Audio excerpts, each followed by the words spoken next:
Hello बच्चों, कैसे हैं आप? आशा है आप सब सही होंगे। चलो आज हम वर्कशीट नंबर 51 पर चर्चा करते हैं, जिसका टॉपिक है बार ग्राफ दंड आलेख। क्या है ये, क्यों इसे इसकी ज़रूरत है और कैसे बनाते हैं, इस पर हम चर्चा करेंगे। दंड आलेख आंकड़ों को जो है रेक्टेंगुलर आयताकार बार्स में जो है व्यक्त करता है। उसकी हाइट जो है उसकी वैल्यू के हिसाब से घटती और बढ़ती है। ये वर्टिकली या हॉरिजॉन्टली भी हम बना सकते हैं, मतलब क्षैतिज या ऊर्ध्वाधर, और अलग अलग कैटेगरीज के बीच में कंपैरिजन करने के लिए ये जो है यूज़ किया जाता है। और कॉम्प्लिकेटेड डेटा जो भी होता है उसको बहुत ही कम स्पेस में जो है ये व्यक्त कर देता है। तो ये और चेंजेस जो हम टाइम टू टाइम चेंजेस आ रहे हैं उसको जो है दर्शाने के लिए भी बहुत अच्छा माध्यम है। चलो बच्चों, अब वर्कशीट पर चर्चा करते हैं और बार ग्राफ बनाते हैं। हेलो बच्चों, आज की वर्कशीट है दंड आलेख। तो बच्चों, आप आंकड़ों के प्रस्तुतिकरण को पहले तो समझ ही चुके हैं। आप सारणियों से आंकड़ों के निरूपण के बारे में तो पहले से जानते ही हैं। आइए अब हम आंकड़ों के आलेखीय निरूपण के बारे में सीखते हैं। अलग अलग मदों की तुलनाओं को आलेखों की सहायता से बहुत अच्छी तरीके से दर्शाया जा सकता है। आपको पहले भी बताया कि क्यों जो है इन दंड आलेख की क्या ज़रूरत है, ठीक है ना। तो अलग अलग जो आइटम्स होते हैं उनको अच्छे तरीके से उनकी तुलना कर सकते हैं अलग अलग आइटम्स की। तो ग्राफ के माध्यम से बहुत आसानी से उसे दर्शाया भी जा सकता है और तुलना भी की जा सकती है। तो दंड आलेख आंकड़ों के आलेखीय निरूपण के विभिन्न तरीकों में से एक है। दंड आलेख आलेखों का एक चित्रीय निरूपण होता है, जिसमें प्राय एक अक्ष, मान लीजिए एक्स अक्ष पर एक चर को प्रकट करने के लिए एक समान चौड़ाई के दंड खींचे जाते हैं।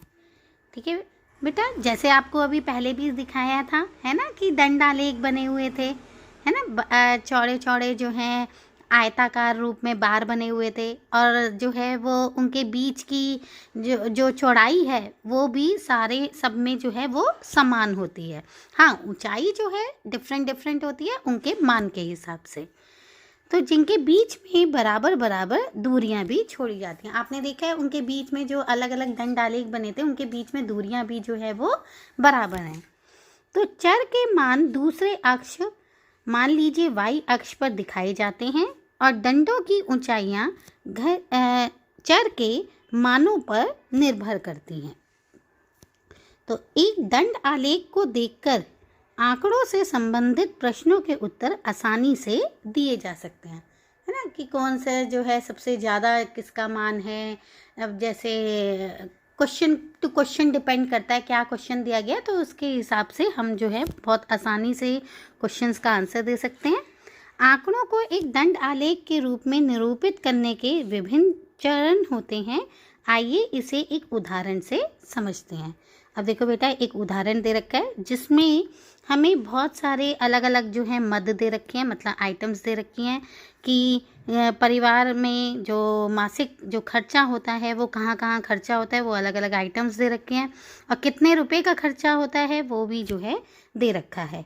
ठीक है, तो इन आंकड़ों को एक हमें जो है दंड आलेख में जो है दिखाना है। तो मद आइटम्स कौन कौन से हैं? मकान का किराया वो है 3000 रुपये, भोजन पे 3400 रुपये, ये महीने का है, शिक्षा का 800 रुपये, बिजली का 400 रुपये, परिवहन का 600 रुपये, और अन्य मिसलेनियस आइटम्स जो होती हैं कोई भी जो हैं वो है 1200 रुपये। अब जो है कैसे करेंगे इसको, जैसे कि कैसे हम बार ग्राफ, कैसे दंड आलेख जो है वो बनाते हैं। तो पहले परस्पर दो लंब रेखाएं खींची जाती हैं, एक ऊर्ध्वाधर और एक क्षैतिज। बेटा जैसे ये है, ये ऊर्ध्वाधर हो गई और ये क्या हो गई, क्षैतिज हो गई। ठीक है, ये क्षैतिज, राइट, और ये हो गई ऊर्ध्वाधर, राइट। ये आपकी हो गई एक्स एक्सिस और ये वाली हो गई वाई एक्सिस। ठीक है, तो क्षैतिज रेखा के अनुदिश मध्य अंकित कीजिए और ऊर्ध्वाधर रेखा के अनुदिश संगत व्यय में अंकित कीजिए। अब बेटा ये कह रहा है कि यहाँ पे तो जो है, यहाँ पे जो है क्या, जो ये क्षैतिज रेखा है इस पर तो क्या करेंगे, आइटम्स लिख देंगे, जैसे मकान का किराया, भोजन, शिक्षा। जैसे कि बेटा देखिए आपको यहाँ पे दिखाया भी गया है ना, यहाँ पे दिखाया है, ये देखिए मकान का किराया, भोजन, शिक्षा, बिजली। ठीक है, फिर ये क्या है, परिवहन, राइट, और विविध, राइट। तो यहाँ जो क्षैतिज रेखा पर ये मध्य लिख लिए और जो ये ऊर्ध्वाधर रेखा है इस पर क्या लिख लिए हैं, व्यय, जो खर्चा है। ठीक है, अब देखिए बेटा क्या है, तीसरे पॉइंट को कैसे ध्यान में रखते हैं, समान दूरी पर समान चौड़ाई के दंड बनाइए।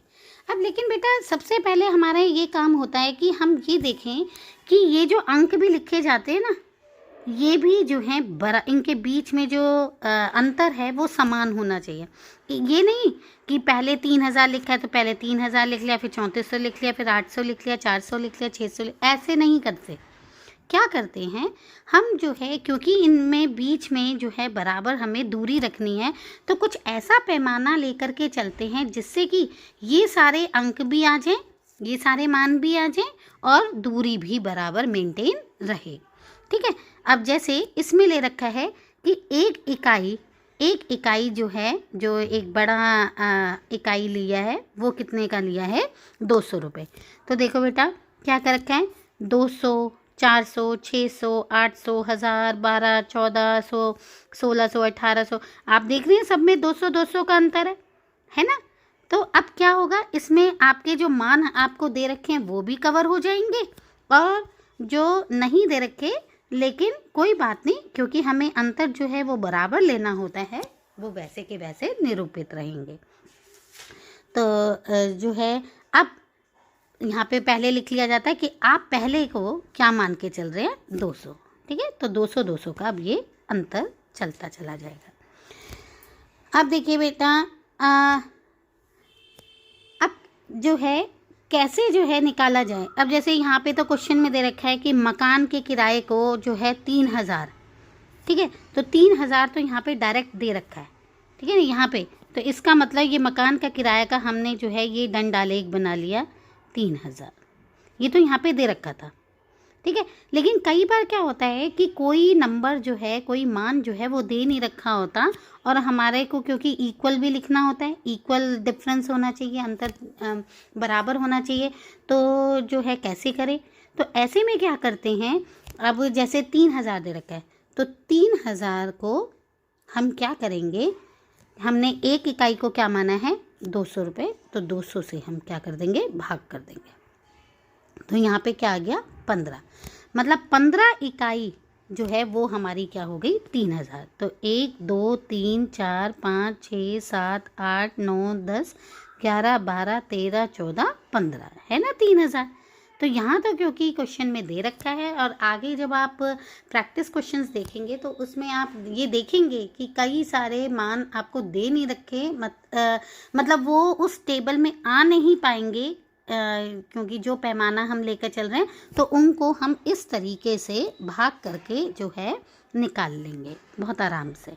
ठीक है, अब ऐसे ही 3400 को भी आप एक तरीका है कि इसको 200 से भाग करके देख लीजिए, फिर इकाई पे जहाँ पे है ये यहाँ पे आया तो ऐसे ड्रॉ कर लिया।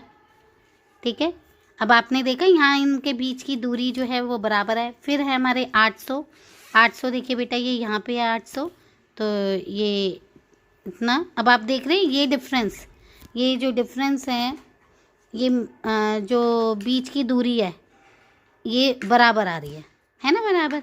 ये देखिए यहाँ पे ये भी बराबर है, लेकिन आपको बताया था ना कि आयताकार जो है वो बनते हैं ये बार्स, लेकिन इनकी लंबाई जो है, ऊंचाई जो है वो इनके मान पर निर्भर करती है, लेकिन इनकी जो चौड़ाई है वो सबकी देखो आप देख ही रहे होंगे कि ये चौड़ाई जो है वो बराबर है। ठीक है, अब देखिए अब आप ये देखिए, अब है अगला हमारा 400। तो 400 देखिए बेटा, 400 यहीं पे ले रखा है, तो ये यहाँ तक हो गया। फिर हमारा है 600। 600 देखिए बेटा, ये यहाँ पे ये रहा 600, तो यहाँ तक गए। आपके ये बेटा ये आराम से बन जाएंगे, सीधी लाइन आराम से, क्योंकि जो ग्राफ पेपर होता है उस पर लाइनें ऑलरेडी बनी हुई होती हैं। ठीक है। फिर है 1200। तो 1200 आपका कहाँ पे है? 1200 देखो बेटा, ये रहा यहाँ पे। तो ठीक है, मान लीजिए ये 1200 ना आया हुआ होता, इसमें मान में नहीं दिया होता, तो वही करते हैं हम। 1200 को 200 से जो है हम वो भाग करते, भाग करने पर हमारे पास क्या आता? 6 इकाई। तो जहाँ पे हम यहाँ से गिनना शुरू कर देते, 1 2 3 4 5 6, तो ये हमारा क्या हो गया? 1200। ठीक है, ऐसे ये ग्राफ बन गया। चलो बेटा, अब जो है हम जो है क्वेश्चंस करते हैं, जो हमें खुद प्रैक्टिस के क्वेश्चंस दे रखे हैं उन्हें करते हैं, और ज़्यादा आपकी समझ जो है वो विकसित होगी। देखिए बच्चों, पहला प्रैक्टिस क्वेश्चन, जिसमें पॉलिटिकल पार्टीज़ ने कितनी सीटें जीती हैं उसके बारे में हमें दंड आलेख बनाना है। तो देखिए, दंड आलेख वही ऊर्ध्वाधर, हमने जो है लंब रेखाएं खींची, ठीक है, एक क्षैतिज और एक ऊर्ध्वाधर। पॉलिटिकल पार्टीज़ जो हैं वो ABCDEF से डिनोटेड हैं, और हमने जो है, क्योंकि हमें मान जो है सबसे छोटा 10 और अधिकतम जो है 75 दिया है, तो हम जिससे कि ये सारे भी आ जाएं, तो हमें उस तरीके से चुनना होगा कि हम स्टार्टिंग कहाँ से करें। तो बेटा, हमने जो स्टार्टिंग करी है वो लिया है एक बिग स्क्वायर यूनिट को, एक इकाई को 20 सीट्स के बराबर। तो देखो, ये 20 हुआ पहला, फिर हमने 40 और 60 और फिर 80। तो देखो जो बेटा सबसे हाईएस्ट वाली जो है 75, वो भी हमारी आ गई, 55 भी, ठीक है, 37 भी आ गया इसमें। अब आ जाएगा 29, फिर आ जाएगा 10, और फिर आया आपका 37। ठीक है। तो अलग अलग पॉलिटिकल पार्टीज़ ने कितनी कितनी सीटें जीती हैं, उन सबको ये दंड आलेख दर्शा रहा है। अब बेटा, अब देखिए, आप कहेंगे कि 75 तो लिखा नहीं, 55 भी इसमें नंबर तो दिख नहीं रहा, तो वही है, हमने क्या करा, 75 को 20 से जो है वो भाग किया, तो वो निकल के आई 3.7 लगभग। तो 3.7 लगभग आया बेटा, तो हमने जो है 3.7 जो है उसे गिना, और 3.7 जहाँ पे है, देखो 3 बड़े स्क्वायर यानी 60 के बाद हम छोटे छोटे 7 जो है स्क्वायर्स देखेंगे, और जहाँ पे ये आया वो हमारा 75 हो।